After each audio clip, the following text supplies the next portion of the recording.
Masih bersama kami di Presisi Siang. Kita ke mancanegara, Waduk Al-Bala di Suriah telah direhabilitasi dan kembali mengalirkan air untuk irigasi setelah sempat rusak akibat perang. Meski masih ada kendala, tapi restorasi waduk ini membuat para petani bisa memproduksi lebih banyak tanaman dan membawa harapan masa depan yang lebih baik bagi keluarga mereka. Berikut laporan Helmi Johannes dari VOA. Bagi para petani di dataran Al-Roj, harapan kembali muncul karena dataran yang subur ini berkembang lagi.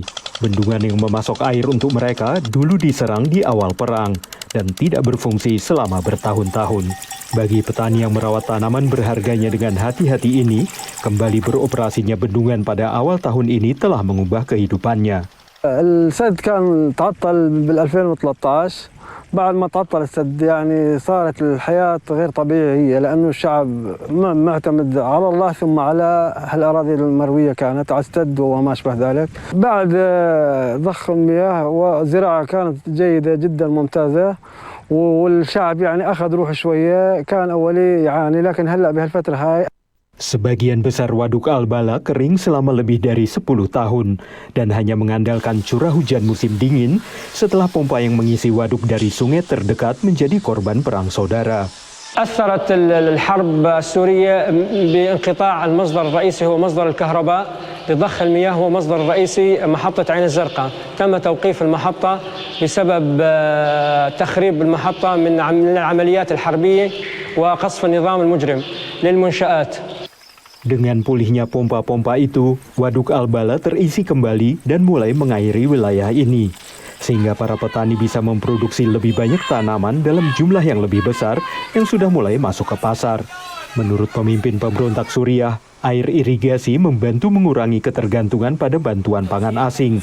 Tapi memperingatkan, keberhasilan itu juga membawa resiko. طبعا تكمن خطورة خلال استهداف النظام المجرم للسد في حال تم استهداف جسم السد إذا أدى إلى انهيار السد فاحتمال أن تغرق مساحات كبيرة ويؤدي إلى خطر على أرواح الأخوة المدنيين في منطقة الروج. Petani ini mengatakan ia sedang mempertimbangkan tanaman baru yang bisa ia tanam yang dulu tidak bisa tumbuh selama lebih dari 1 dekade. هلا بعد وجود المياه موجود البندورة موجود بعض من الخضروات مثل الفاصوليا وما أشبه ذلك يا خيو. في شغلات يا خيو يعني بسيطة جدا هلا العجور الجثة الذرة الصفراء حاليا على وجود المياه قبل ما كانت تنزرع هاي بوجود المي يعني صارت العالم تزرع. Dengan kembalinya air irigasi dari Waduk Al-Bala, maka teriknya matahari musim panas tidak lagi membuat tanah subur ini menjadi kering. Air yang memberi kehidupan telah membawa kelegaan bagi warga wilayah ini dan harapan bagi masa depan yang lebih baik untuk anak-anak mereka. Dari Arlington, Virginia, saya Helmi Johannes dan tim VOA. Besarnya minat warga AS untuk produk UMKM jadi peluang masuk industri kecil Indonesia. Kedutaan Besar Republik Indonesia di Washington DC menggelar Business Watching bagi UMKM dari Indonesia dengan sejumlah pebisnis Amerika sebagai rangkaian peringatan 75 tahun hubungan diplomatik Indonesia-AS. Berikut laporan Virginia Gunawan dari VOA.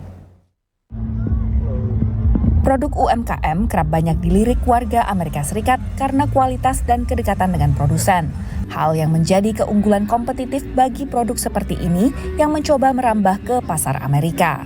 Forum Expanding Indonesia's Micro, Small, and Medium Enterprises in the U.S. Market bertujuan untuk mempertemukan pelaku usaha kedua negara. Asosiasi Dagang di Amerika menyambut positif upaya untuk meningkatkan volume perdagangan antara kedua negara. It is a fast changing world, and small biz can be very quick to switch directions, and then they can be very nimble and easily navigate sometime. And also with different new technologies surging, and then it's easy to start small business, right, with the creative new ideas and the greater ecosystem that support the small business.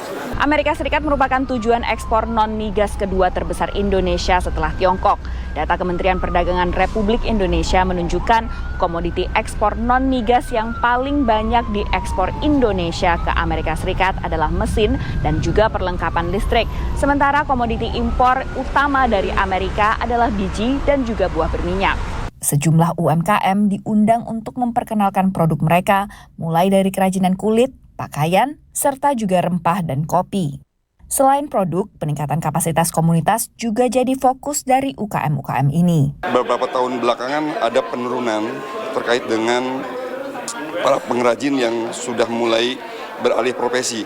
Ada yang jadi tukang bangunan, ada yang jadi petani kembali lagi, padahal mereka memiliki kemampuan memproduksi sepatu yang cukup luar biasa. Dan harapannya kita bisa mengembalikan ruh dalam memproduksi sepatu-sepatu yang berkualitas. Berbagai pihak menyadari masih ada tantangan yang harus diselesaikan untuk meningkatkan hubungan dagang kedua negara. Apalagi kita mau ke market global ya, salah satunya US ya, itu kan butuh standarisasi, konsistensi secara kualitas dan kapasitas. Bagaimana para petani kita itu bisa menghasilkan produk yang konsisten sesuai dengan permintaan pasar. Tapi sekarang hambatan perdagangan itu banyak yang non tarif gitu. Jadi berbagai aturan teknis yang sangat memberatkan para eksportir.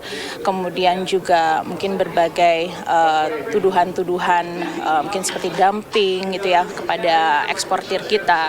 Nah, ini memang peran dari KBRI Washington DC juga kita harus menangani dan mengawal berbagai hambatan ini agar ekspor kita lancar ke Amerika Serikat. Forum ini termasuk dalam rangkaian WOW Indonesia, peringatan 75 tahun hubungan diplomatik Indonesia dengan Amerika Serikat. Selain itu juga kita ada inisiatif yang namanya YES, Yuk Ekspor ke Amerika Serikat. Jadi itu suatu inisiatif KBRI untuk mendukung UMKM Indonesia masuk ke pasar Amerika. Dan sejauh ini contohnya sudah ada sejumlah inisiatif gitu untuk membantu ekspor dari seafood, kopi, kemudian fancy food juga. Indonesia dan AS secara rutin bertemu di bawah Perjanjian Perdagangan dan Investasi Bilateral tahun 1996 untuk membahas isu bilateral, regional, dan multilateral. Dari Washington DC, Virginia Gunawan dan tim VOA. Kapolres Bantul secara resmi membuka pameran seni bertajuk Art Exhibition Ngarep di Pasar Seni Gabusan, Bantul. Informasinya akan hadir usai jeda berikut ini.